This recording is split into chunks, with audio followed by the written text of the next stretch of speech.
বাসন্তর বান্ধবীরা ভাবে এই বুঝি সেই সৈনিক যার সাথে বাসন্তের বিয়ে হয়েছিল।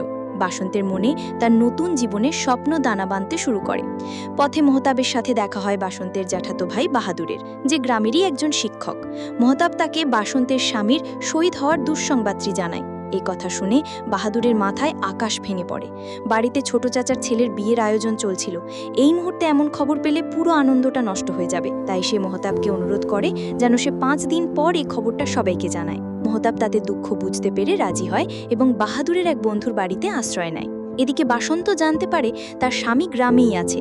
সে নানা অজুহাতে মহতাবের জন্য খাবার নিয়ে যেতে শুরু করে। মহতাবকে দেখে তার মনে প্রেম জাগে। মহতাবও নিষ্পাপ বাসন্তের সরলতায় মুগ্ধ হয়, কিন্তু তার ভেতরের অপরাধ বোধ তাকে কুড়ে কুড়ে খেতে থাকে, কারণ সে জানে সে কত বড় দুঃসংবাদ নিয়ে এসেছে। বিয়ে শেষ হওয়ার পর বাহাদুর আর বাসন্তের পিসি মিলে এক কঠিন সিদ্ধান্ত নেয়। তারা মহতাবকে অনুরোধ করে বাসন্তকে বিয়ে করার জন্য।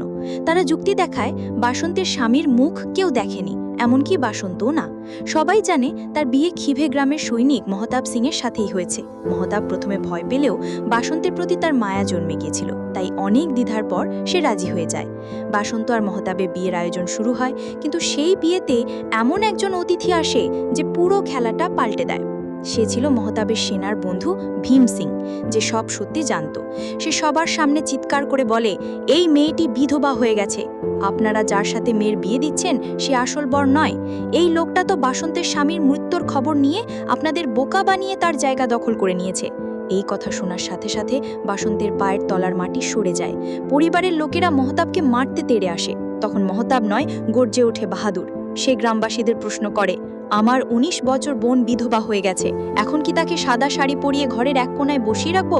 এতে কি আমাদের সম্মান বাড়বে, নাকি একজন ভালো মানুষের সাথে তার বিয়ে দেওয়াটাই সঠিক কাজ? বাহাদুরের এই যুক্তি গ্রামের মানুষের বিবেককে নাড়া দেয়। তারা বুঝতে পারে পুরনো রীতিনীতি আঁকড়ে ধরে একটা মেয়ের জীবন নষ্ট করার কোনো মানে হয় না। অবশেষে সবার সম্মতিতে সম্পূর্ণ রীতিনীতি মেনে বাসন্ত ও মহতাবের বিয়ে দেওয়া হয়। গল্পের শেষে মহতাব বাসন্তকে নিয়ে তার গ্রামে ফিরে। বাড়িতে ঢুকতেই ভেতর থেকে এক মহিলার কণ্ঠস্বর শোনা যায়। মহতাব বাসন্তকে বলে উনি তার মাসি, রক্তের সম্পর্ক না থাকলেও মায়ের থেকেও বেশি।